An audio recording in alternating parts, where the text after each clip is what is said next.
Welcome back to Z to Z. I'm your host, Louis Picasso. We are now at episode 7.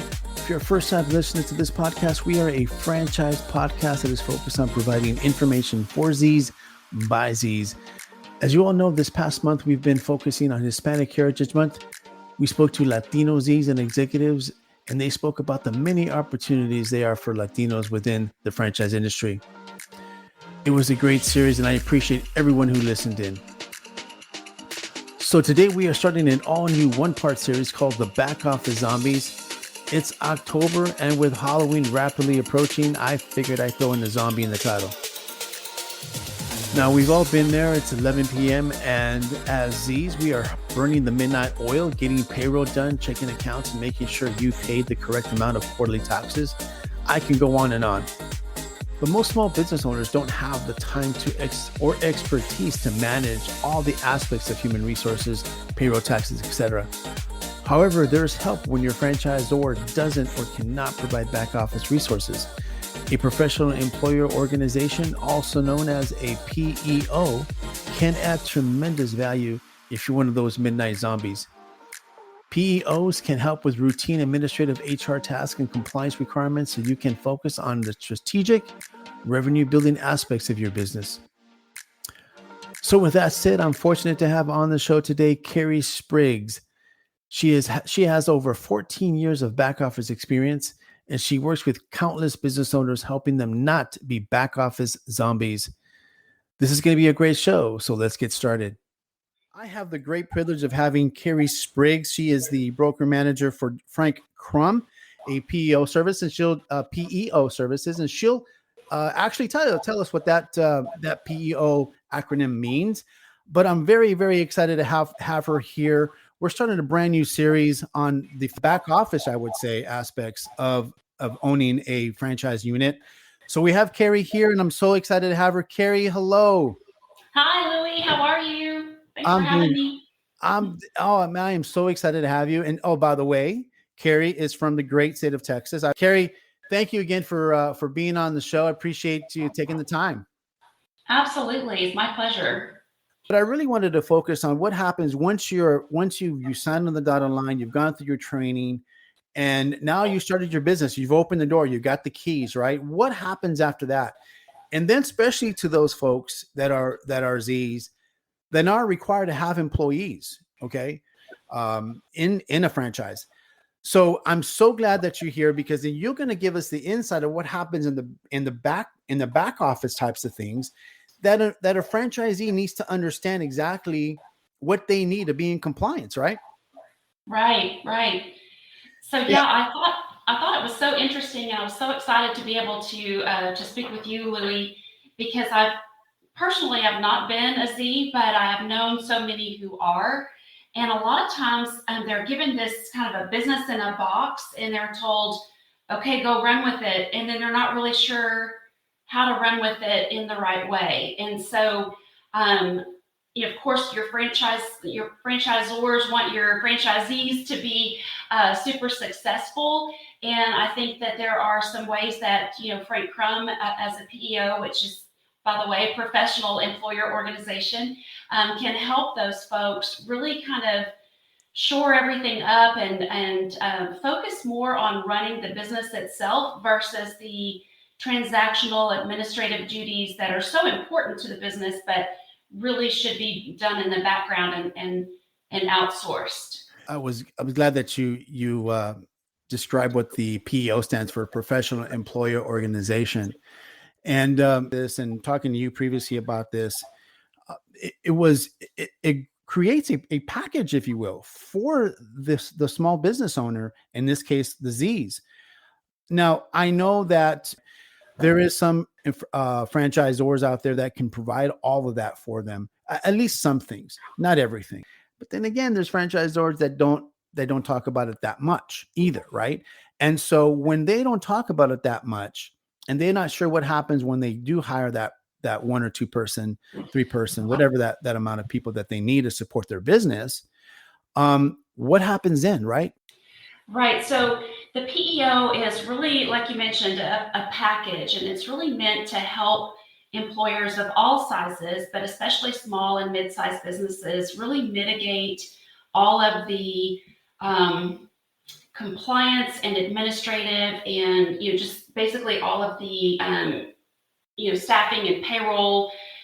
We really kind of help them mitigate all of that. So essentially, when your franchisee purchases a business, they're focused on that particular business in which to make money. So give me an example of a franchisee, Louis.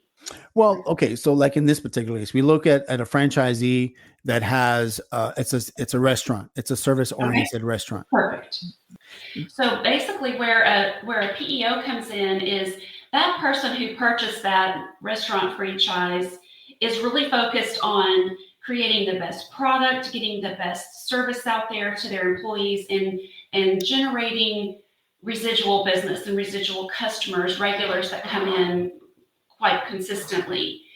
That franchisee is less focused on taxes, payroll, pre-employment screening, making sure that all of the employees are qualified to work, that they are in regulatory compliance, that there's workers' comp in line for them.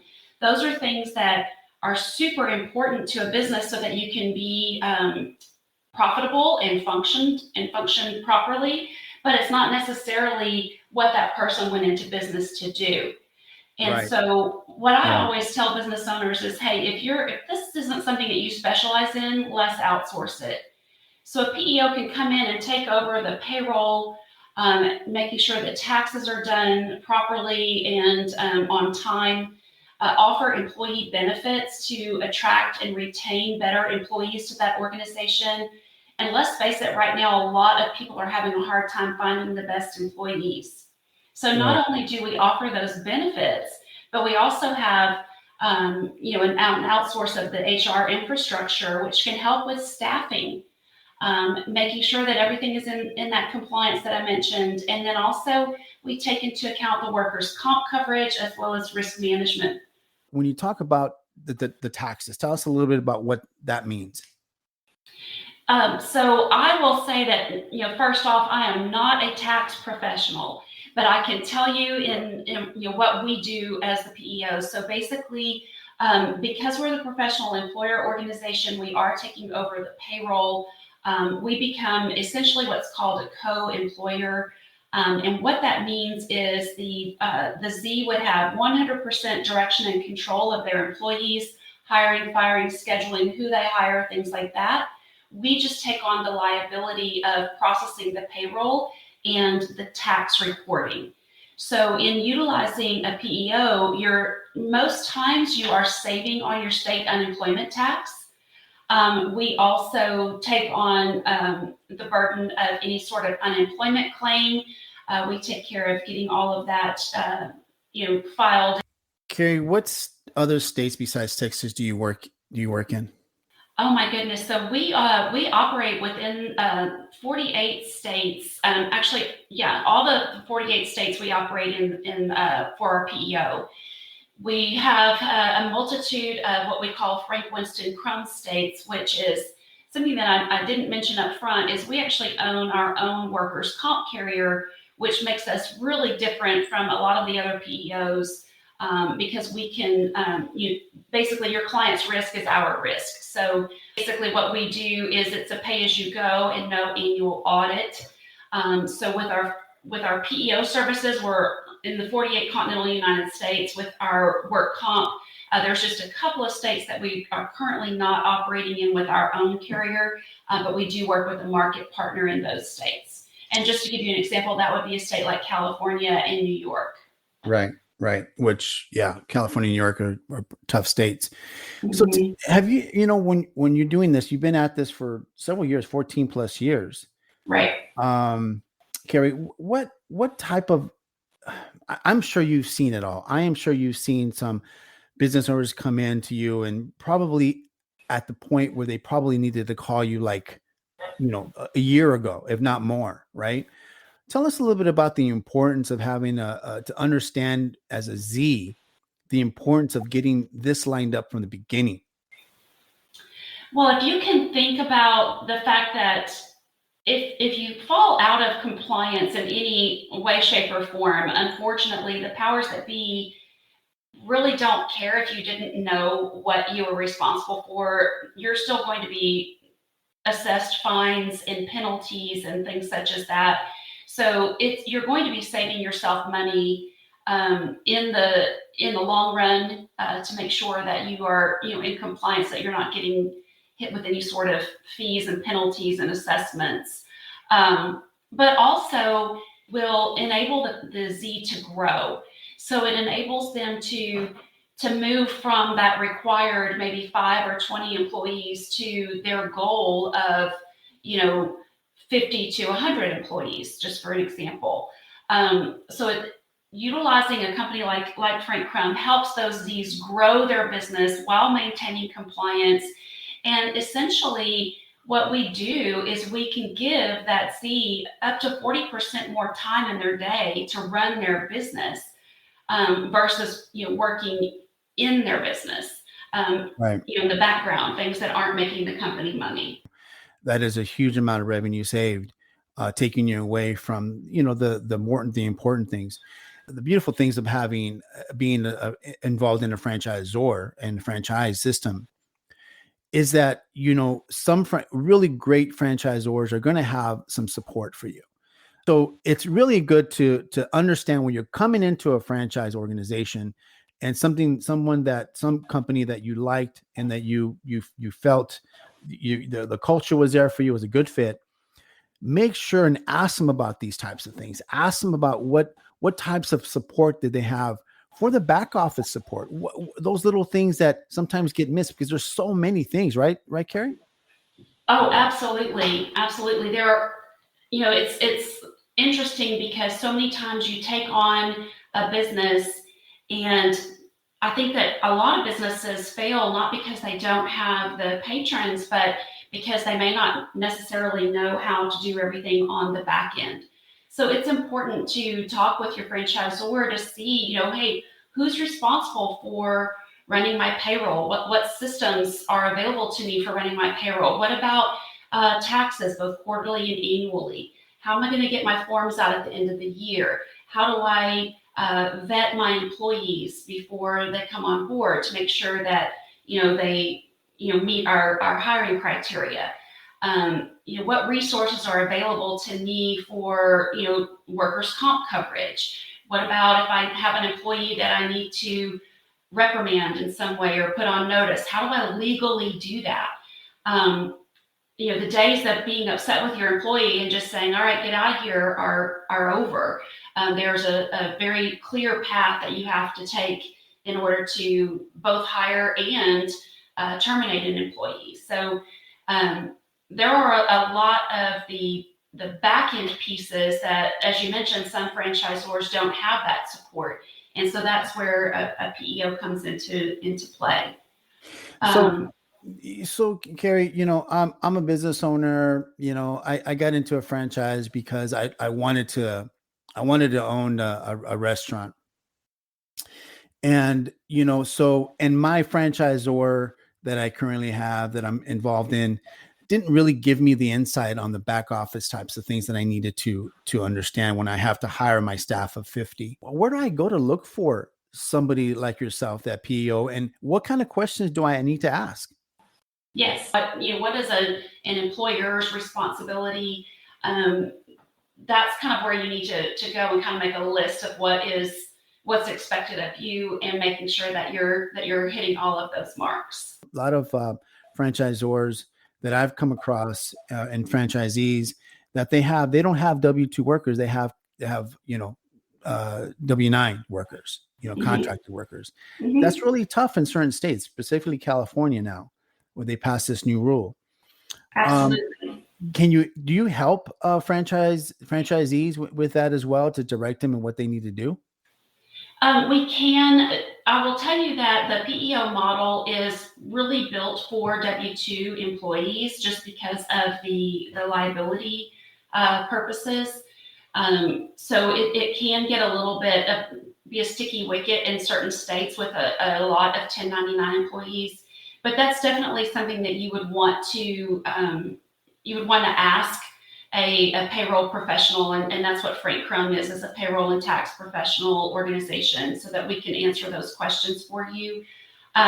Sometimes, and I'll be perfectly honest with you, Louis, sometimes those 1099 or W-9 employees are misclassified, and that can be another issue, because as you know, you can't have a contract employee but hold them to the same standards as a W-2 employee, because they're essentially their own employer. So there are some things that you need to definitely take a look at with a professional company like Frank Crum, to make sure that your employees are classified correctly and that there's not going to be any surprises on the back end.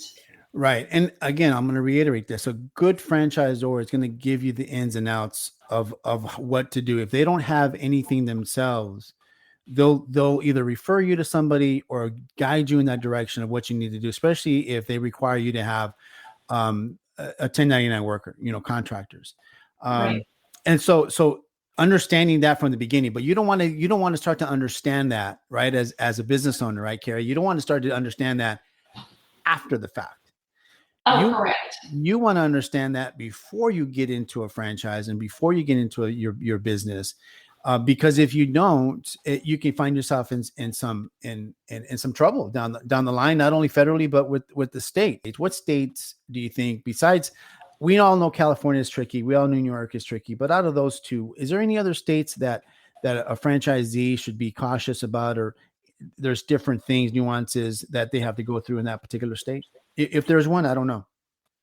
Yeah, I can't, other than those two, those really are the ones that stick out in my head. I wouldn't think that there are a whole lot more that are completely different. Every state has its certain minutia, but we're typically able to traverse those territories. Yeah, I know. California seems to be, it is, always has been, continuing to be a really hard place to do business. Not to say that more franchisors are not being successful in those particular states. They are. There's just a lot more education and not more forefront work that needs to be done in order when you start your franchise there. What is the pros and cons of a service like yours? Well, on the pro side, PEOs let you focus on your core business, because you're outsourcing, four main areas of your business, which is payroll and tax, employee benefits, HR and regulatory compliance, and then your workers' comp and risk management. So those four areas of PEO can take over, and that allows you to focus more on your core business, so that you are saving that time, that you can actually build the business that makes you money. And in addition, because we're taking on we're mitigating your liability in those four areas, then we're responsible for compliance and paying the state unemployment taxes and things such as that. You also have access to healthcare coverage that you may not have access to on what we call the open market. So if your franchisor is not offering any sort of access to a medical plan, and you try to go out and get one on your own, it can be a lot more costly than it would be if you went through a PEO where you can attach your company to a PEO's master plan. We also give you access to ancillary products such as dental, vision, short-term disability, long-term disability, 401k, and HSAs and things such as that. So those are things that a lot of employers, until they get to 50 or above, may not necessarily have access to or even want to offer. So it makes it difficult to attract and retain the highest quality employees for that business. Because I've been a business owner myself, and I've been in the insurance industry, and I've been on the PEO side, I really don't see a lot of cons to it, because you really are just saying, okay, let me give you this list of things to do, and I'm going to focus on growing my business. And so you can feel a lot better.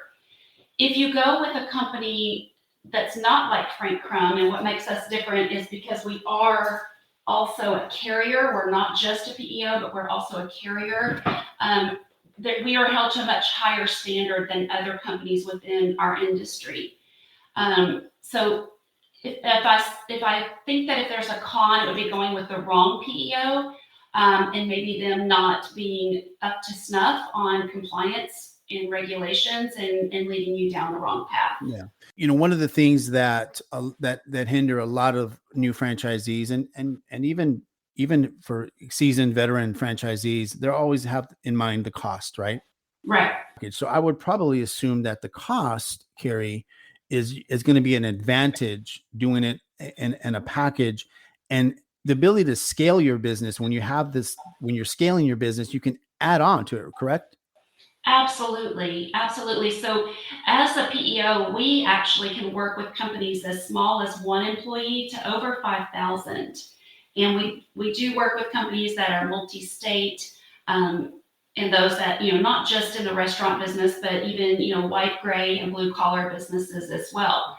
So one of the main things that we do is we have a 100 plus services that we offer our clients. And that's really like a growth plan for our clients. So as they come on board with us, they have a specialist that is assigned to their company. They would not ever experience a call center with us. They would know that they could call, Susie Jones, and Susie is going to, help them with any questions that they have with regard to compliance or payroll. And so Susie's responsibility also is, as she sees that group is growing, then she reaches out to them and says, hey, have you thought about, drug screening your employees before you hire? Have you thought about motor vehicle reports before you hire? So there's a lot of different services that we can offer as a growth pattern, and that's just to name a couple. But really and truly, companies engage with the PEO so that they can grow. Even trades, plumbers, carpenters, mechanics, there's a lot of franchise organizations out there. And even with my prior guest on the show that, that work in that manufacturing, work in that industry of kitchen remodeling and floor remodeling and all these types of services and trades. When you talk about that, they have vehicles that they're going to have to get to from A to B, plumbers, of course, and those types of trades. It's important to think about that, because now you're creating an extended amount of liability once your employee takes that company vehicle to go service a client, right? Correct. There is those folks that are so enthralled in starting their business and getting things going that they forget about the small stuff. And I think this is where you come up, and this is where it's important for to understand the benefits that you provide, right? Exactly. And sometimes I always say you don't know what you don't know till you don't know it. And that's the thing. Like if you're in the trades, you certainly don't want to sit down and become a payroll expert or an insurance expert. And I think one of the best examples I have is we had a gentleman who started an auto mechanic shop. And he was just growing by leaps and bounds. He hired some employees, and his poor wife was just sitting at the kitchen table until, midnight, 1 a.m., just trying to figure out payroll and making sure that everything was, buttoned up and beautiful. And it became such a burden, not only for the business, but for the family as well, because they needed the extra help. And so when they were able to outsource those needs to a business like Frank Crum, then their business was able to grow exponentially, because they were then focused on actually what was making them money versus on just, the cogs and the wheel that keep everything rolling. Right. And you bring up a good point, is that it's important to understand the franchise you're getting yourself into, not only for yourself, but for your family, right? If you know, if you don't quite understand exactly what that franchisor can do for you on the back end, guess what's going to wind up happening is like this gentleman had his wife staying up till 12, 1 o'clock in the morning doing that work. And it wasn't probably really, very pleasant for her. It was probably very stressful for both of them to be in that Right. position. So that brings up a good point, in that it's always good to take a look at what your franchisor offers, if anything, to ask those questions when you're interviewing the particular franchisor that you're looking into investing in. And like I said, you're investing quite a bit of time. I mean, your average franchise agreement goes anywhere from 7 to 10 years. You're spending a lot of time. You're spending a lot of money. Your family is your family. You're a lot of time away from your family, and so you want to make sure that you're protected and all the way around by your franchisor, making sure that they offer you what they can offer you, and if that's sufficient for you, then great, move forward.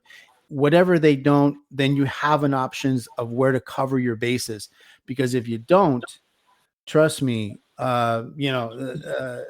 it can get pretty crazy when you get these letters in the mail and you're not quite sure what happened. Why Exactly. my payroll back taxes are my federal, my state, all this stuff is coming at you because things bombarded, right? I mean, and I'm sure you've seen it with many other of your clients.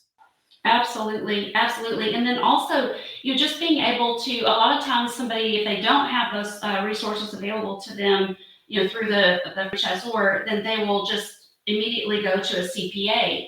Well, that's a great start, but a CPA can't offer all of the facets that you absolutely need for a successful business. And so packaging those products, like we talked about earlier, packaging the payroll administration, the HR infrastructure, and the work comp is 100% of the time less expensive per year than hiring someone to do just one component of that. Yeah. Of those three things. Yeah. So it's definitely a cost savings all the way around. You're not having to take on an extra headcount of an HR person, pay a CPA for only being able to do part of the job, and you're not having your wife or spouse sit at the table until the wee hours of the morning trying to get everything buttoned up and beautiful for you. Kerrie, I know that so I could probably go on and on about this, and so many questions I have for you, but I know we came up to our limit of time. Yes. I want to thank you very, very much, Kerrie, for the insight of this and the importance, the really, really deep down importance of what it is to manage your back office in any business. So thank you very much for that.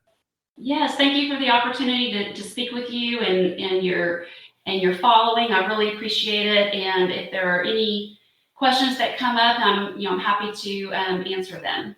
Yeah, we'll get you that information to all our listeners where you can reach Kerrie and get all the information for you. So in the meantime, stay tuned for our next episode. Thank you, Kerrie, again. All right. Thank you, Louis. Bye-bye. Bye-bye. That was great information, Kerrie. Thank you again for being on Z to Z. If you are a franchisor or a Z looking for more information on how you can stop being that midnight zombie, you can email me and Kerrie at louispicazo@gmail.com. That's LOUIEPICAZO@gmail.com. Or you can always DM me directly on Facebook or LinkedIn. As always, you can check out all of our current and previous podcast episodes on www.z2z.com. That's Z2ZEE.com. You can always find us on your favorite podcast channels, and please don't forget to subscribe to Z2Z as well. And as always, I'll leave you with one of my favorite quotes: "A determined mind eventually becomes a resourceful mind." Thank you. Until next week.